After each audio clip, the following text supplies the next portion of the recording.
Rikthehemi sërish në studio, po gjatë kësaj hapësire publicitare ishin 5 persona që flisnin në të njëjtën kohë me njëri tjetrin. Nuk e di a treguat gabimet tuaja, zgjedhët ndonjë nga gabimet, nuk e di këtë ke bërë gabime me aplikacionin. Absolutisht. Në çdo ditë, sepse është shumë e vështirë që në fraksionin e kohës do të fitosh, të mos bësh gabim, sidomos kur me shpejtësi të madhe, gjithmonë gabime. Kur i bën gjërat sidomos Super Mario. Në Super Mario nga natyra duhet bësh gabime, sepse ti po mundohesh të thyesh diçka që të tjerët ndalojnë dhe mundohen të kalkulojnë. Ti në biznes nuk bën të kalkulim. Ti në biznes duhet bësh 1 + 1.3, që nga natyra është vetë gabim, sepse po mos ishim nga natyra të vetë gabushëm, do ishim profesorët e fizikës, matematikës, biznesmenët më të mirë, nuk janë ata. Nga natyra duhet bësh gabim. E vërtet haba ti në biznes, po mos gaboje. Po duhet të imagjinosh gjërat që s'bëjnë sens. Pra duhet ajo nga natyra. Tani, ndonjëherë gabimet që bëjnë, çfarë kosto kanë? Dhe aty për shembull ne kemi marrë në ekonomi që kosto oportune.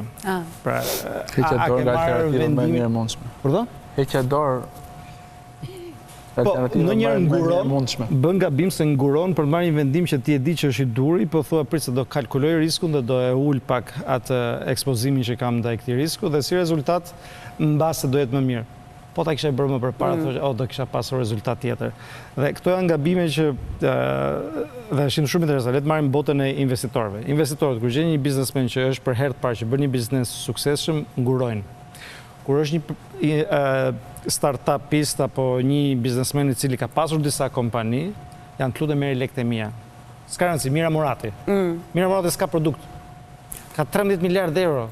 A shumë ka? Po, ja kanë dhënë të lutem merri lekët tona dhe vëri në punë. Apo mos marrim biznesmen të tjerë, bëj një projekt ndërtimi apo këtë të lutem merri lekët tona, vëri në punë se ti dita bësh të gjë. Pra, nga që ka kaluar aq shpejt edhe aq shpesh këtë pjesën e gabimeve, ti s'do bësh një të gabime. Sa po të japësh dikujt tjetër do të bëj gabime, se është nga natyra që do bësh gabime. Biznes për shembull, biznes gabohet, domethënë është mirë mësosh edhe nga gabimet e tua, edhe nga gabimet e tjerëve.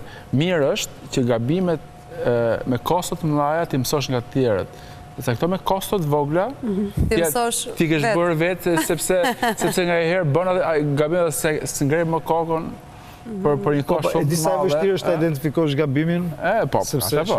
Këtu është ajo që e bën ndryshimin. Kur në marrëdhënie në çift, kush gabon? Atë menaxhon gruaja. Dhe gabimet? Menaxhimet është. Menaxhimet kush i bën gabimet? Apo edhe i bën gruaja dhe i menaxhon gruaja? Amë Jona, në marrëdhënie në çift, kush bën më shumë gabime? Kam provuar lidhjet edhe toksike dhe më pak toksike dhe as pak toksike. Me kë jam e lumtur. Pas eksperiencë, do me thënë, në raportin me... Jam e virgje. Po pati. Jam po thuaj se afër moshës tënde, në ndaj 2 vite. Në njohjen me meshkujt e kanë fjallën, sepse të njohësh një mashkull do shumë kohë. Sa kohë? Edhe kur je martuar ti përsëri nuk e njefat. Edhe në martesë, çiftit që nuk ka njohur njëri tjetrin, gjykata civile nuk ka ndryshuar vend. Ndodhet po në të njëjtin vend, le ti drejtohen për zgjidhje martese. Nuk janë shumë për këtë një gabime të shkojnë te gjykata. Është më mirë të përplasen, ta zgjedhin me zvedi, nuk mbushet kupa dhe nuk ndodh hataja. Por janë shumë bashkë të cilat finalizojnë apo e mbushin atë kupën e gjarë. Po, sepse tradhia mund të jetë për shembull një gabim shumë i madh. Po se hedh mashkulli çorapet në përdhomën e gjumit, i hedh gabim zonja me televizor tjetër në këtë. Është mungesa e komunikimit edhe mungesa e respektit. Po ti si e morë ti çke? Ç'është Ti si e morë? Luftë kështu seksiste. Ka një kështu sepse unë jam çik feministe nga natyra. Po nuk e teproj. Ndërsa arbri do, jo, është vet dhe kërkon patjetër që t'u japi të drejtë burrave. Jo, më jap drejt gjithëve se njerë që ne janë një lloj janë gabueshme. Logjika është. Po pyesësh mua në marrëdhënie me çift.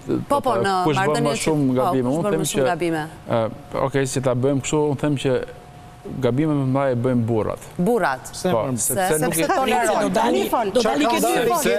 tolerojnë. sepse nuk i thonë gjithmonë, po, grave edhe kur s'kan të drejtë. E shikon që doli ke ty? Jona, tolerojnë më shumë vesh. Tolerojnë më shumë vesh. Tash kur diun burra dhe gratë ka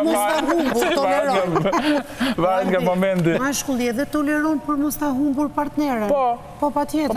Edhe gratë Gratë janë më nevrike. Jo, absolutisht. E menaxhojnë ndryshe. Gratë tolerojnë shumë. Nënat shqiptare tolerojnë shumë. Mos i kthehemi historikut se nuk e do arbri. Kanë toleruar shumë. Kanë toleruar dhunën ndaj burrave për shumë arsye. Kanë toleruar. A kush gabon më shumë në marrëdhënie? Kush gabon? Varet nga tipi më se. Varet nga tipi. Domthon momenti që nuk ka gjini kjo gjë në këndvështrimin tënd, dakord? Varet nga tipi, varet dhe nga financat. Është absolutiste se nuk është. Pastaj kalojmë në dhe nga interesat e tjera. Ka më varet nga dy anët të shumë. Po pa diskutim nga financat. Kush gabon më shumë? Unë them, nisem nga ideja që gabimin ti nuk nisesh të gabosh. Patjetër, po në këndvështrimin tënd në çift, kush gabon më shumë? Njeriu. Njeriu, nuk ka gjini. Jo, nuk ka gjini. Nuk ka gjini dhe unë flas dhe nga eksperienca ime. Mua më pëlqen kjo gjë që neve flasim shpesh me njëri tjetrin. Pastaj ndonjëri duhet atij jo mua një sedut psikologjike, që domethënë të marri vendimin, po prit tani se unë jam në mdyshje për këtë që po më thua, unë e binde, thot tani jam në rregull. Por domethënë ai ka nevojë për këtë gjë kur bindet. Kështu që nuk nisesh duke për të gabuar, por thash nëse ti ke argumenta, po mirë. Çora. Nëse i lënë përdor, është motiv ndarje. Është një gabim që nuk do të falet kurrë. Megjithatë, le ta pranojmë që gabon njeriu. Pavarësisht gjinis, Jona nuk është dakord, të ftoj për një takim të dytë për këtë temë. Sepse gabojnë më shumë meshkujt tua, po? Me ish partnerin nuk jemi ndar as për çorapet as për rrobat, jo absolutisht. Më ka toleruar, po që të dy kemi gabuar. Ose ka gjithë gabojnë. Që të dy kemi gabuar dhe nuk ka qenë koha e përshtatshme për të finalizuar gjëra të tjera. Absolutisht, por që... Shkurti që në të jemi në fund të takimit, Albi, jo, thjesht është shkurti. Do ta mbyllësh ti me një nga thënjet e tua. Poetike, po do t'jetë sa më shumë poetike. Jemi kështu. Vargjet e tua. Kam ju them në poezi për shanset e humbura, po prap nuk... Ose për gabimet. Për gabimet. Shika, unë mendoj nga të cilat mësuam. Që t'i vëm pak kështu ca pika kësaj bisede, jo se jemi në tagrin t'i vëm pikat, po mund t'i themi dy gjëra që të gabosh, dhe me thonë, nuk është fundi botës, nuk është as fillimi botës, është thjesht prania asaj që ne jemi njerëz fund të ditës dhe duke qenë të tillë gjithmonë nga gabimet jo vetëm që mësojmë, por edhe aktivizojmë mekanizmat e vetë korrigjimit. E zgjatë shumë, mbyll Arbri. Atëherë do mbyllim. Në botën që po jetojmë tani, gabimet janë gjëja më e bukur dhe më njerëzore, se kur të vijë AI s'do ketë më gabime dhe do jetë shumë e trisht. Sa shpirtërore, jo.